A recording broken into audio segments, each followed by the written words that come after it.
Bonjour Sophie. Bonjour Thierry. Merci de m'accueillir dans ton cabinet. Tu es coach et thérapeute et tu utilises beaucoup l'énéagramme dans ton accompagnement. Est-ce que tu pourrais nous en parler déjà? Qu'est-ce que c'est que l'énéagramme? Alors, l'énéagramme, c'est un outil de développement personnel et de connaissance de soi.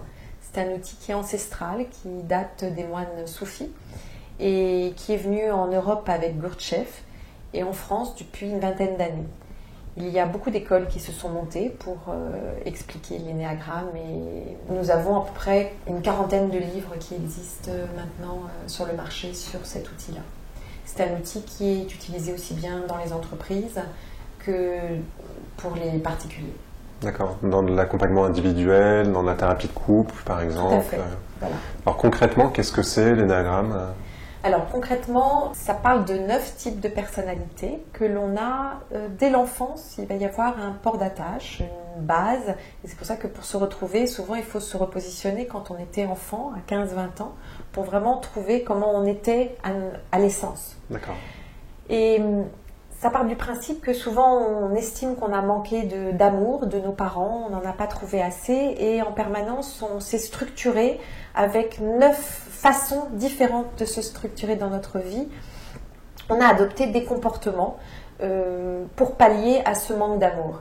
Et donc ça peut être aussi des addictions, on a pu prendre des addictions, on a pu chercher l'amour sans cesse dans une autre personne pour nous remplir.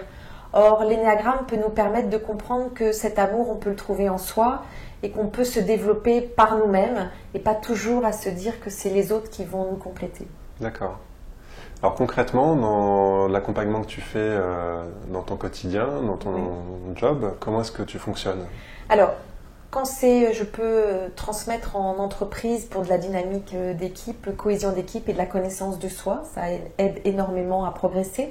Ou alors je peux, dans mon cabinet, en thérapie, en accompagnement, en individuel ou alors en couple. Donc ça me sert énormément aussi en couple parce que face à une problématique où les personnes, les partenaires ne peuvent plus communiquer ou ne peuvent plus se rencontrer, ça va donner un autre angle de vue, un autre prisme et surtout ça va créer du nouveau.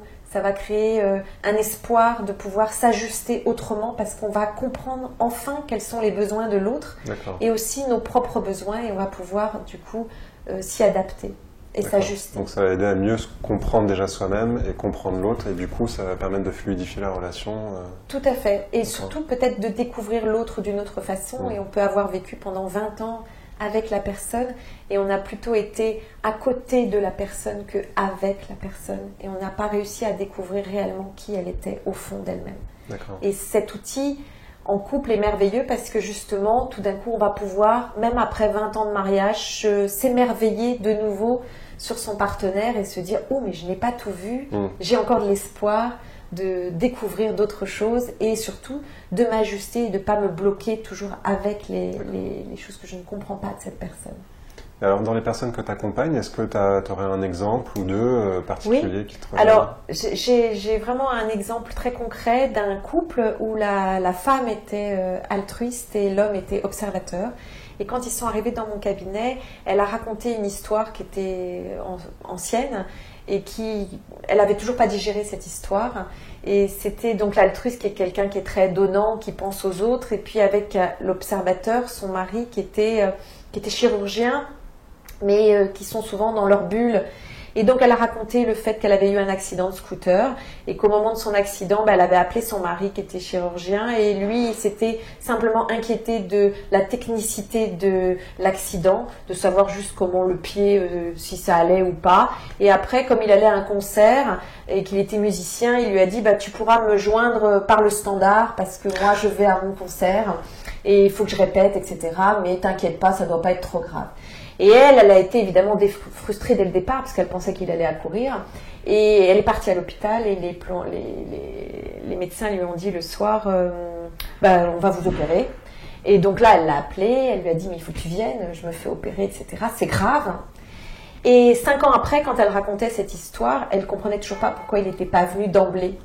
Et lui, il est tombé de son tabouret, il l'a regardé, il lui a dit mais moi si ça m'était arrivé, je t'aurais pas appelé. J'avais pas besoin, j'ai pas besoin qu'on s'occupe de moi. Je serais allée à l'hôpital et je t'aurais peut-être appelé après l'opération pour te dire hein, simplement. Et donc elle, tout d'un coup, elle a compris que toute cette frustration, tout ce manque, toute cette attente qu'elle avait eue envers lui, il ne l'avait pas fait consciemment du tout. Lui, il pensait... Structurellement, il ne fonctionne pas de la même manière. Quoi. Exactement. Et il lui a dit, mais si tu m'avais dit de venir, je serais accouru. Donc c'est juste je dirais, un bon exemple de voir comment on peut se bloquer dans une situation et projeter sur l'autre quelque chose en fait qu'il n'a pas ou il ne peut pas penser avec la même horizon, le même prisme. Et l'énéagramme, c'est un peu comme une boîte à camembert, c'est-à-dire on prend une part du camembert et si on pense que toute notre vie on voit qu'avec ce prisme, alors qu'il y a tout le reste du camembert à regarder, eh bien tout le monde ne pense pas comme nous et ne fait pas comme nous. Voilà. Et donc l'énéagramme va ouvrir, c'est un outil de tolérance. Alors tu utilises l'outil également dans l'accompagnement de jeunes, dans la réorientation il me semble. Exactement, c'est-à-dire qu'en fait très facilement, le jeune va pouvoir trouver sa base, puisqu'il est près de son essence. Donc lui, il n'est pas parasité comme nous par le monde environnant et par le monde matériel. Donc lui, tout petit, même à 14 ans, il va assez vite définir son type de personnalité. Et à force de se comprendre comme ça, il va voir pourquoi ses parents projettent sur lui d'autres choses, et il va pouvoir davantage faire émerger le meilleur de lui-même, plutôt que de répondre à des désirs ou des besoins de ses parents, etc. Donc il va comprendre, même par rapport à ses amis, comment il est perçu, et l'image qu'il donne aux autres, etc. C'est très intéressant. Donc là, finalement, pour lui, en étant dans une phase où il va entrer bientôt dans la vie active, ça lui permet de faire ses choix d'orientation, etc. Oui. Vraiment en connaissance de son propre mode de fonctionnement et de ce qui lui plaît. Quoi. Tout à fait. J'ai eu l'exemple comme ça d'une jeune qui voulait être avocate. C'était une romantique, avec des humeurs complètement flottantes et très très émotives. Après, je lui ai posé des questions en lui expliquant un peu plus du métier de l'avocat et je lui ai dit, mais s'il y a 100 personnes qui sont dans l'assemblée, qui sont contre toi, etc. Et là, tout à coup, elle a ouvert les yeux, elle a dit, mais moi, c'est même pas possible, je pourrais pas gérer tout ça. Et du coup, bon, elle s'est aperçue qu'en fait, c'était une projection de ses parents qui eux-mêmes étaient avocats et qui voulaient qu'elle soit avocate.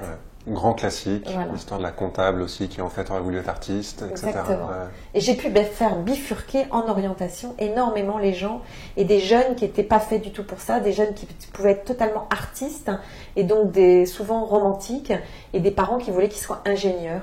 Et j'expliquais à leurs parents, par le prisme de l'énéagramme, je disais mais votre enfant ne pourra pas faire ce que vous souhaitez qu'il fasse. C'est pas dans ce job-là. Dedans.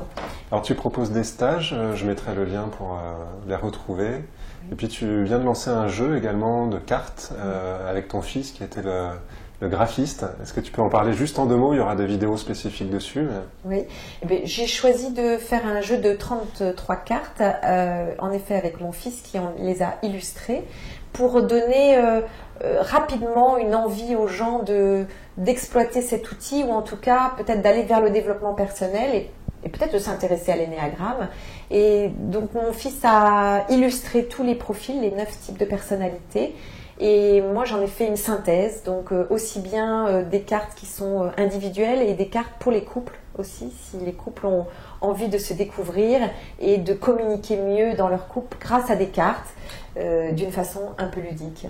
Dernier petit mot, tout à l'heure tu m'as dit en off de la caméra, tu m'as parlé du chemin d'évolution personnelle, j'ai beaucoup aimé ce que tu m'as dit.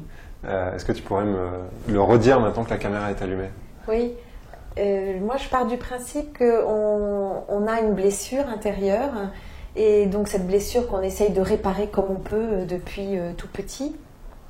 Ça serait un peu comme une huître où en effet on provoque une blessure et dans cette huître il va y avoir une perle et cette perle elle devient rare, précieuse puisqu'on la recherche partout. Et donc en chaque être, en chaque personne, il y a cette perle rare et c'est à nous à la révéler. Alors soit on choisit de la laisser dans la vase et on ne la voit pas, ou soit on choisit d'oser ouvrir notre coquillage, parce que pour moi oser c'est vivre. Et c'est le nom d'une de mes associations, Oser c'est vivre, donc c'est oser se révéler, oser croître, oser ouvrir notre coquillage et laisser cette perle rare qui est en nous illuminer les gens et le monde extérieur. D'accord. Voilà. Merci beaucoup, j'aime beaucoup cette image. Merci Sophie. Merci Thierry.